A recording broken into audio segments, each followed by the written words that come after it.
देखिए, भारत पाकिस्तान का चुनाव नहीं चल रहा है। ये चुनाव पूजा दीक्षित और अयूब कुरैशी लेकिन का चल आपके जो मंत्री आते, स्वास्थ्य मंत्री आते या फिर आपका विधायक होता है, कोई कहता है कसाई बनाम जो है हिंदू का चुनाव चल रहा है, कोई बोलता है कि हिंदू बनाम पाकिस्तान का चुनाव चल रहा है। हिंदुस्तान ये नहीं कह सकता कि चुनाव उनके पक्ष में है, चाहे बीजेपी हो, सपा हो या फिर निर्दलीय प्रत्याशी। ये पिछले चेयरमैनों ने विकास कम किया, दिखाया ज्यादा। हमारे चेयरमैन ने विकास ज्यादा किया, दिखाया। पार्टी आपकी है, सत्ता आपकी है, आप जहां बनवाए वो उचित है। बात है 79 या 77 के इलेक्शन में, तो पावर में आना, वोट लेके, इसका ये मतलब नहीं कि आप अच्छा कर रहे हैं। अगर ऐसा होता तो फिर काहे आप रोना रोते हैं कि कांग्रेस ने ये कर दिया, इतने साल में वो कर दिया, ऐसा। बी समाचार, जुनून सच दिखाने का। हैदरगढ़ का चुनावी सर्वे हम चर्चा करेंगे, हम चुनाव का समीकरण जानेंगे, हम बात करेंगे उनसे। सबसे पहले हम बात करते हैं भाई साहब से, परिचय जानते हैं, क्या नाम है आपका? भाई साहब, मेरा नाम यतीश तिवारी है और मैं जिला मंत्री हूँ किसान मोर्चे का, बाराबंकी का। इस बार का चुनाव कैसे देख रहे हैं आप? आपका ये बी समाचार के माध्यम से आपका स्वागत करता हूँ। भारतीय जनता पार्टी चुनाव जीत रही है, एक तरफा चुनाव हो गया है, कहीं कुछ बचा नहीं।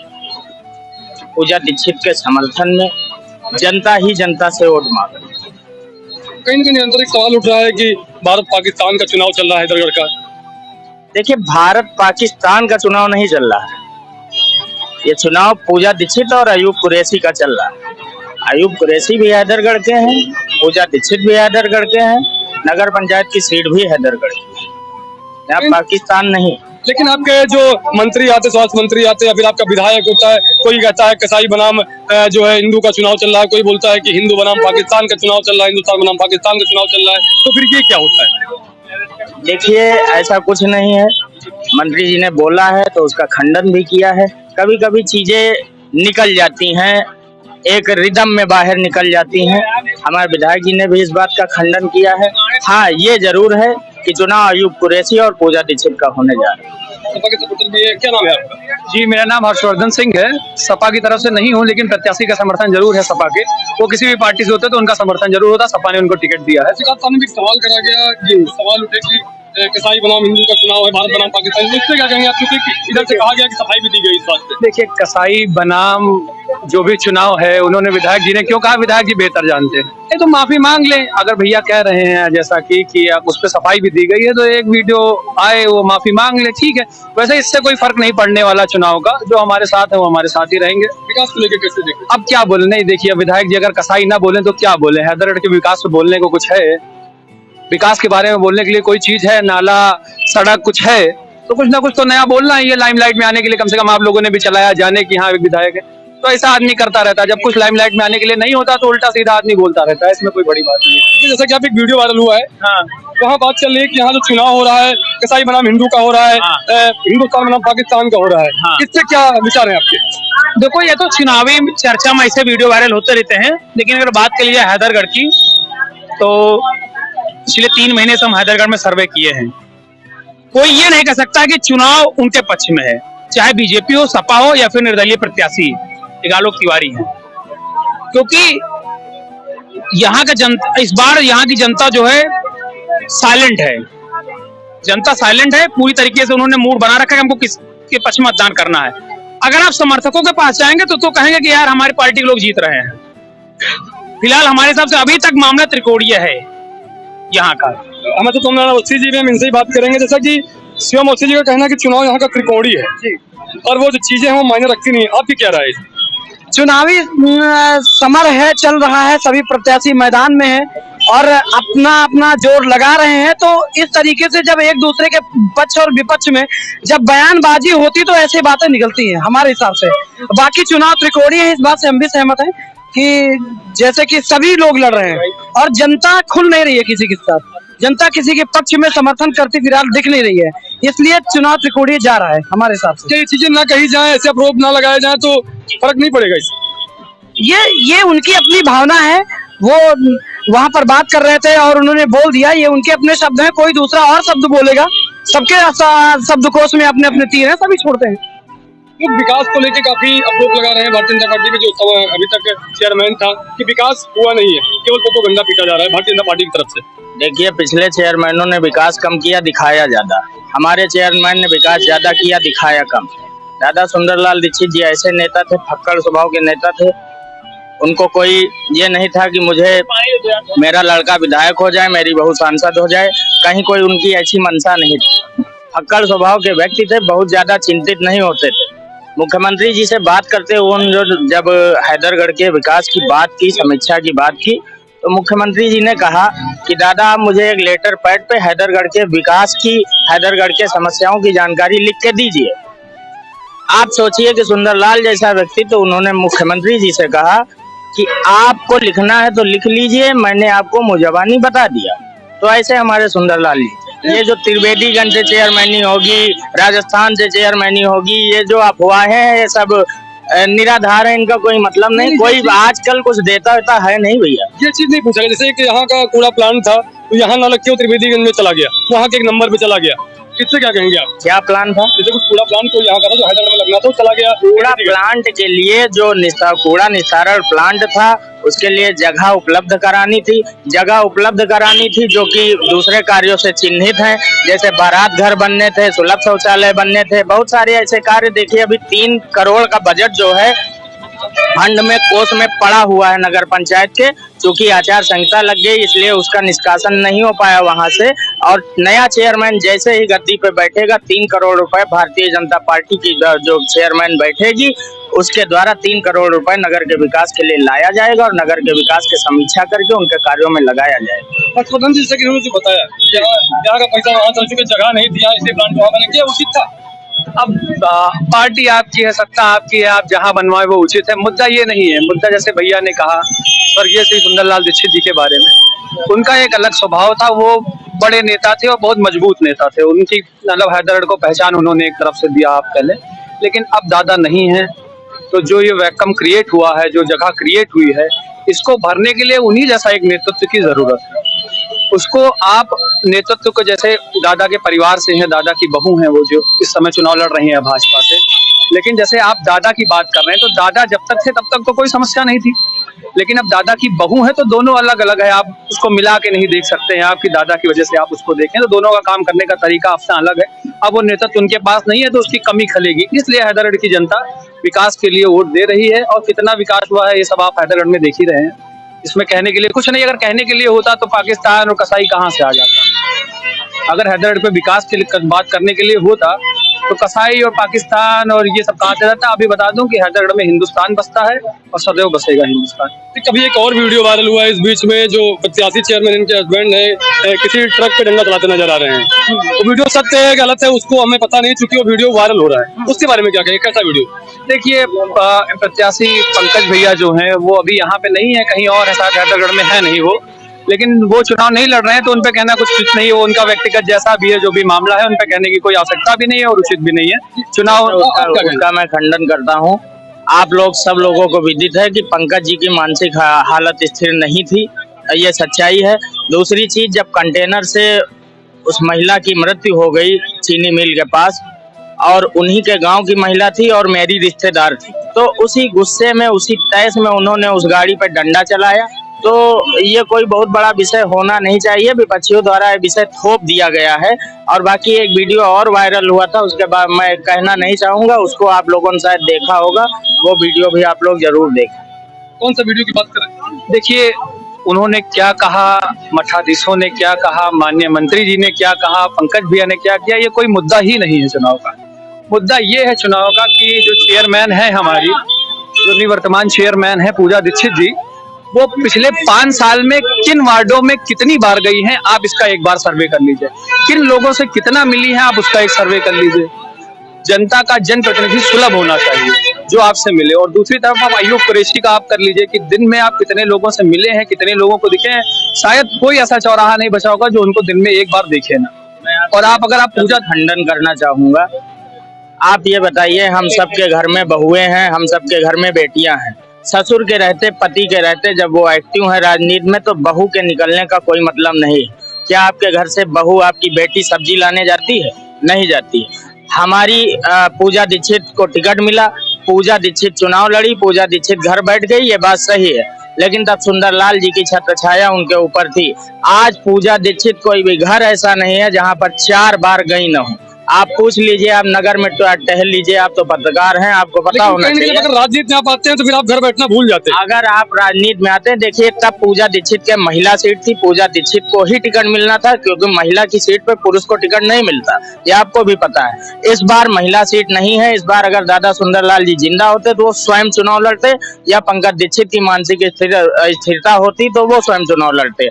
इन कारण विवस्थावश पूजा दीक्षित को लड़ना पड़ा, व्यवस्था बस पूजा दीक्षित को लड़ना पड़ रहा है। जी बिल्कुल सही कह रहे हैं आप। बात भैया ने बहुत अच्छी बात कही कि दादा की छत्र छाया थी, पूरी चेयरमैनी, पूरा विकास कार्य दादा के जिम्मे था, दादा करवाते थे। पहली बात। दूसरी बात, पूजा दीक्षित को किस बेसिस पे टिकट दिया गया है, आप अगर इसकी चर्चा करें तो पूजा दीक्षित से अच्छे कार्यकर्ता भारतीय जनता पार्टी में, जनता पार्टी, 1 मिनट भैया बता दें, पूजा दीक्षित से अच्छे कार्यकर्ता जो पिछले 10 से 15 साल से जनता के बीच में हैं, वो थे भारतीय जनता पार्टी ने। भारतीय जनता पार्टी ने उन्हें क्यों किनारे किया? अगर भैया कह रहे हैं कि दादा की छत्र छाया में काम होता था, यानी कि दादा चेयरमैन थे, जाहिर सी बात है पूरा काम उन्हीं करते थे, तो फिर किस बेसिस पे पूजा दीक्षित को टिकट दिया गया है, जरा ये पूछने की अगर आप। भारतीय जनता पार्टी का यह नियम है, मैं पार्टी का जिला मंत्री हूँ, मुझे पता है कि निवर्तमान चेयरमैन है, निवर्तमान सांसद है, निवर्तमान विधायक है, तो उसको प्रथम अधिकार प्राप्त है टिकट पाने का। यदि दोबारा चुनाव हो रहे हैं तो प्रथम अधिकार उसको प्राप्त है। और पूजा दीक्षित का राजनीति का काखागा नहीं, पूजा दीक्षित राजनीति का आ से ज्ञा तक और राजनीति का ए से जेड तक जानती हैं, इसमें कहीं कोई दो राय नहीं है। पूजा दीक्षित को नगर पंचायत की सीट पर काबिज होने दीजिए और देखिएगा पूजा दीक्षित जैसा चेयरमैन न कभी हुआ है न कभी होगा। वकील साहब, सबसे बड़ी चीज जो बताया गया कि चुनाव कोई लड़े, अगर आप चुनाव मतलब आप वकील हैं और सर्टिफिकेट आपका और वकालत आपकी वाइफ करे, कैसा लगेगा? नहीं, बिल्कुल, अगर सर्टिफिकेट हमारा है तो वो नहीं लड़ सकती है, ये तो कोई प्रश्न नहीं है जी, तो वो नहीं लड़ सकती। अगर सर्टिफिकेट हमारा है तो पावर हमारा ही लगेगा। कहना चाहूंगा आपकी तरफ, ये बताइए कि पिछली बार महिला सीट थी, अयूब कुरैशी ने अपनी पत्नी को टिकट दिलाया और स्वयं वोट मांग रहे थे, अयूब कुरैशी पत्नी वोट मांगने नहीं निकली। आप पूछिए जरा इन भाई साहब से कि ऐसा क्यों था? क्या अयूब कुरैशी चुनाव जीत जाते? 18 वोटों से ही चुनाव हारे थे। क्या अयूब कुरैशी चुनाव जीत जाते तो उनकी महिला, उनकी पत्नी वहां नगर पंचायत की सीट पर बैठती या अयूब कुरैशी बैठते? देखिए, क्या हुआ, संभावनाएं बहुत हैं, क्या है वो देखना चाहिए। जो हुआ ही नहीं उस पर बात करने से कोई मतलब नहीं। हम कहते ये होता, आप कहते वो होता, जब कुछ हुआ ही नहीं, साबित नहीं कर सकते हम आप कि क्या होता। जो है आप उस पर देखिए, तो निकलना था। जी, एक भी दिन अयूब कुरैशी की पत्नी पिछले पंचवर्षीय चुनाव में एक भी दिन वो वोट मांगने नहीं निकली। अयूब कुरैशी वोट मांगने निकले, अयूब कुरैशी के लोग वोट मांगने निकले। समाजवादी पार्टी ने उनको टिकट नहीं दिया था, उन्होंने लाला लक्ष्मी नारायण साहू को टिकट दिया था। मुस्लिम समाज ने एक होकर टिकट मांगा, लेकिन उनकी पत्नी ने कहीं जाके एक भी वोट नहीं मांगा। मैं इस बात का प्रमाण दे सकता हूँ, नगर की जनता ये कह सकती है। आपकी इस बात का खंडन मैं इसी बात से करता हूँ। आखिरी शब्दों में आप क्या कहना चाहेंगे? देखिए, आखिरी शब्दों में ये कहना चाहेंगे कि भैया ने जो बात बताई कि दादा की छत्र छाया थी, उस बात से ये क्लियर हो सकता है किसमें कितनी ऊर्जा है, किसमें कितने काम करने की क्षमता है। आप इस बात से बातें क्लियर हो सकती हैं। और अगर बात करें यहाँ की विकास की, तो जो इतनी बहसबाजी हो रही है, आप लोग खुद ही कह रहे हैं, आपके जब नेता आपके उसमें नहीं है, क्या बोलना चाहिए? इतना महत्वपूर्ण पद है आपके पास, आप माननीय हैं, आप मंत्री हैं, उसके बाद भी अगर आपके पास जनता को संबोधन करने से पिछले 30 साल से नहीं आ रहा है, तो आपसे भारतीय जनता पार्टी के क्या कार्यकर्ता की यहाँ कमी है, कि भारतीय जनता पार्टी का विकास नहीं है, कि बाहर के लोगों को बुलाया जा रहा है कि आप मीटिंग करिए, आप भड़काऊ भाषण दीजिए, आप पोलराइजेशन करिए, आप बांटिए, जाति में बांटिए। पता नहीं क्या हो रहा है, ये तो समय बताएगा, समय नजदीक है। और 13 तारीख को पार्टी के कार्यकर्ताओं को, नेताओं को यदि बोलना ना आता तो भारतीय जनता पार्टी 2014 से लगातार देश की सरकार और भारतीय जनता पार्टी 2017 से लगातार उत्तर प्रदेश की सत्ता पर काबिज न होती। भैया ने जो जिस बारे में कहा कि अगर बोलना ना आता तो 14 में ना आते, 17 में ना आते, तो ये लोग काहे दिन भर हाथ पीटते हैं कि इमरजेंसी लग गई, ये हो गया, रेट महंगा हो गया। इमरजेंसी के बाद अगर आपको जानकारी ना हो तो बता दें, कांग्रेस ने साउथ में 35% वोट पाए थे 79 के इलेक्शन में, अगर बात हो 79 या 77 के इलेक्शन में। तो पावर में आना, वोट लेके, इसका ये मतलब नहीं कि आप अच्छा कर रहे हैं। अगर ऐसा होता तो फिर काहे आप रोना रोते हैं कि कांग्रेस ने ये कर दिया, इतने साल में वो कर दिया, ऐसा कर दिया। कांग्रेस भी तो जीत रही थी, लगातार जीत रही थी। अब हारी है जाके तो आप 2009 से 14 के बीच में कांग्रेस की नीतियों को गलत बताइए, बाकी सबको आप सही बताइए। जो इमरजेंसी लगी और नसबंदी का जो कार्यक्रम इन्होंने चलाया और जिस तरह का चलाया, उस पर आप काहे फिर कहने लगते हैं कि ये गलत हुआ, वो गलत हुआ, ऐसे गलत हुआ। तो ये कोई बात नहीं है कि 14 में जीत गया, 17 में जीत गया तो हम अच्छा ही कर रहे हैं। इसका घमंड तोड़ लेना चाहिए अपने आप में। हर्षवर्धन जी की बात का जवाब है? बिल्कुल जवाब है भाई साहब। देखिए, एक पार्टी की जब नीतियां रीतियां गलत होती हैं, जब जनता उनसे ऊब जाती है, तभी वो दूसरी पार्टी का चुनाव करती है। लेकिन भारतीय जनता पार्टी एक ऐसी पार्टी है कि जब से वह सत्ता में काबिज हुई है, तब से लोगों ने अपना बोरिया बिस्तर बांध लिया है। आज ना अखिलेश यादव दिखाई देते हैं, ना मायावती दिखाई देती हैं, ना राहुल गांधी दिखाई देते हैं, कहीं कोई है नहीं। आप देखिए, सारे लोग भ्रष्टाचार में लिप्त हैं, सबकी जांचें हैं और सबके खुलासे भी हुए हैं। आप कोई एक भारतीय जनता पार्टी के नेता पर आरोप साबित करके दिखा दीजिए। आप माननीय नरेंद्र मोदी जी को बता दीजिए, आप योगी आदित्यनाथ को दिखा दीजिए, कोई भी एक आरोप भ्रष्टाचार का उनके ऊपर नहीं लगा। और यही हमारी जीत। मैं कहना चाहूंगा, क्या किसी भी जो कोई भी प्रत्याशी होता है या फिर कोई जो प्रतिनिधि होता है किसी पार्टी का, क्या पार्टी रहते सरकार रहते क्या उससे कोई आरोप लगता है? रोकता है आप भारतीय जनता पार्टी हैदरगढ़ से? लगते हैं, ऐसा नहीं है उनके लगते हैं, उनकी जांचें होती हैं। ऐसा नहीं, हमारे यहाँ सरकार में भी कर्नाटक में एक मंत्री के ऊपर लगा, उस पर जांच चल रही है, उसको हटाया गया। ऐसा नहीं कि लगता नहीं है। उसी की सरकार में बसपा की सरकार में बाबू सिंह कुशवाहा के ऊपर लगा हुआ था, तो लगने को तो सरकार में जब आप गलत काम करेंगे तो लगेगा ही, ऐसा नहीं है। और रही नगर पंचायत की बात, नगर पंचायत में विकास की गंगा बहाने का काम आदरणीय दीक्षित जी के नेतृत्व में किया गया। लेकिन ये बात है कि नीचे जो निचले स्तर के जो अपने यहाँ के छोटे नागरिक थे, वो दादा को हमेशा विधायक मान के चले। किसी को नाली साफ कराना था तो वो दादा से कहने नहीं जाता था, वो सोचता था दादा से मैं बड़ा काम कहूंगा जो कप्तान से कराना होगा, जो डीएम से कराना होगा, मुख्यमंत्री स्तर के। इस चक्कर में दादा के पास कोई जाता नहीं था। अब दादा जिसका पता चल जाता था कि इसकी नाली साफ करानी, दादा उसके लिए तुरंत कर्मचारी लगा के, और दादा के लिए 12 के 12 सभासद सब उनके सहयोग में लगे रहते थे। दादा कहते थे कि 12 सभासद हमारी कमान है। 12 सभासदों के सहयोग में कभी उन्होंने 12 सभासदों कुछ कहा नहीं। हालांकि 12 सभासदों ने आवास की योजना में किसी ने 50,000, किसी ने 20,000, किसी ने 30,000, किसी ने आधा, लगभग सभी सभासदों ने बंदर बाट करने का काम किया। आपने लगभग सारी बातें सुनी, नेता जनाब और हैं, आपने लगभग सारी बातें सुनी, और आप क्या समझ, आप क्या कहना चाहेंगे सारे मुद्दों पे, इन सारी बातों पे? देखिए, ऐसा है, ये हैदरगढ़ का चुनाव है, नगर पंचायत का।